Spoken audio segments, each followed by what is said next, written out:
We're going to start talking about a lady, and I'm just going to give you a little scenario.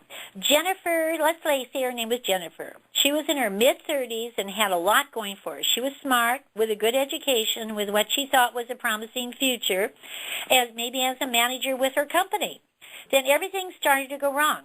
After 10 years of working there, long hours and weekends and working at a firm, she was let go when the economic downturn began a year ago.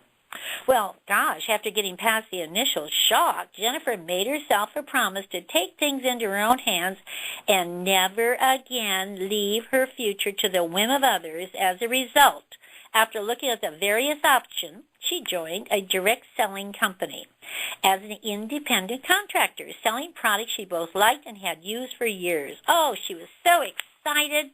Her intention was to build a strong team and a solid future.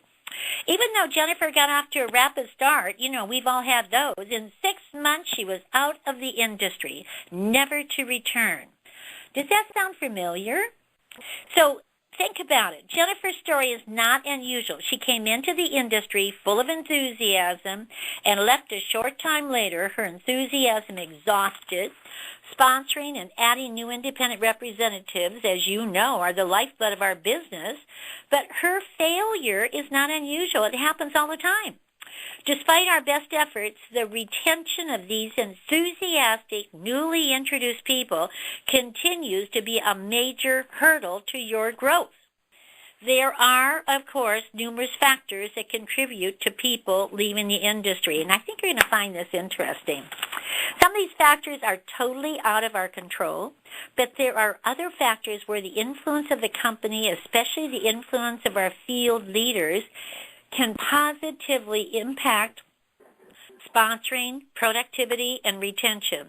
And one of the most important of these factors is effective coaching.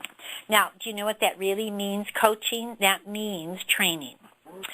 Whether starting out in direct sales or learning to play an instrument, a sport, or any other endeavor, think about it, ladies. Proper coaching is a success factor, and the lack of proper coaching is the failure factor in the growth and development of an individual. Good coaching emphasizes strengths while overcoming weaknesses. So often, something as important as a good start compromised simply because of a lack of coaching and training. Now, let's think about this, because, we here at the office, we have this all the time. Let's suppose Jennifer was just hired for a newly created office position in our office. And on her first day here, we all welcomed her and showed her the desk and wished her good luck. And, oh, how lucky is it that and we just know she's going to be so successful. Opportunity for success increases significantly with proper coaching and mentoring. But what if we went ahead and said lots of luck, and we didn't go ahead and train her? We sat her at her desk, and we said lots of luck, and we left her alone. But she's going to fail. She's going to say, well, wait a minute, I don't know what I'm doing. All right, now, so think about that. And think about also, with so much of today's business conducted online, there is less face-to-face sponsoring and selling taking place than in the past. Regular meetings between sponsor and recruit upline have moved from personal to the virtual. Of itself, this is not wrong, but changing circumstances still lead to changing methods. And we got to have personal contact is no less important than in the past. When I used to go out traveling and that, we had to talk to people and work with them and work with them and work with them. And that's how I built when I first started. When I was on the staff, that's what I did. But in today's economy, understanding the critical elements of business is more important than ever. The fundamentals are a constant. Possessing a working knowledge of one's products or service, that's really important. In other words, they got to know what that product can do. Learning how to book customer appointments, overcoming objections, or grasping sales techniques that close the sale and allow the representative to effectively develop an ongoing business. Each of these, good coaching is essential, and good coaching doesn't stop there. Good coaching allows the salesperson to not only be more effective in their selling efforts, but also in their sponsoring efforts. So whether it is online or a three-way phone conversation, which some of you have done with your people, or three people meeting over coffee, whether it is, like role-playing or field coaching or taking advantage of a DVD or a training, out in the field, all of you leaders have a responsibility, think about to ensure their team members are thoroughly trained and in the best position to be successful. Nothing is more disheartening than to hear a leader say something like, well, you have all the materials and you should be ready to go, so if you need me, you just give me a call.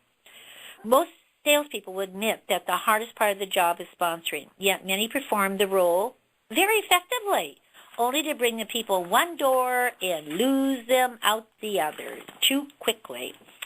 Sponsoring is meant to be a tool to grow one's business, not a replenishment activity in hopes of staying even.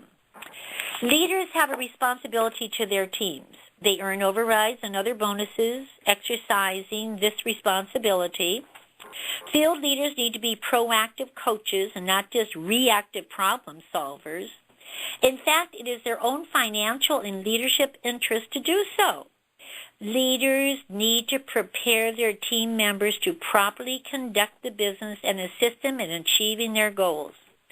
The leader's interest through regular contact, mentoring, and recognition of the performance of the team members will minimize setbacks and provide consultants with the ability to stretch beyond their comfort zone. Good coaching generates a high degree of confidence.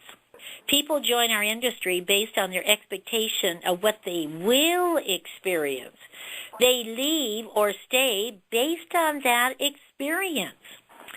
Better the coaching, the better the experience. The better the experience, the higher level of productivity and retention. So think about that, ladies. Training. We talk about it. You may say, oh, is that what this is about? Is that the secret? Yeah, I guess there's no other way. Some of that information I read to you just a little bit ago, I've been working with, came out of Direct Selling News. And this is done by many big companies. And they felt that that is the most important thing. You have to go ahead and keep on with your people. Keep touching base with them. Keep working with them. Now, that is what you call is that the first, I would say, the C's. It's the C of coaching. Now, we're going to go into another C, and I'm going to ask Corey to talk about what the next thing is important to do. Corey. Hi, Phyllis. Good evening, everybody. Well, the next C in retention and helping make sure that you see your team to success is the idea of confidence.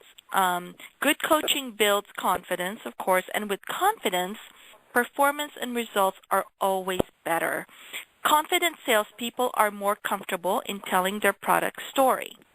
They are more enthusiastic in sharing their opportunity and are more better equipped to face and overcome any negativity they encounter in their day-to-day activities. Confidence builds on a very strong foundation of good coach, and a very strong foundation of good coaching cements belief in the product and in the opportunity. Now, whether it's derived through role-playing, repetition, or just plain practice, confidence will generate increased success, and increased success will generate continuous activity. A well-coached, confident sales force is a successful sales force. This is a group that will look for the opportunities to grow. This is a group that will embrace growth challenges, inspire their teams, and duplicate their performance within those teams. These are folks upon whom the future of the business will be built in solid partnership. It's a win-win situation. Now, the article also quotes Arthur Ashe in saying, one important key to success is self-confidence. An important key to self-confidence is preparation. And indeed, the idea of coaching and confidence does go hand in hand. And, when you're first coming into the business, it's more important to really have that feeling of confidence because it helps you handle the no a lot better. If you feel confident and you hear someone say no or not now, you can kind of just dust yourself off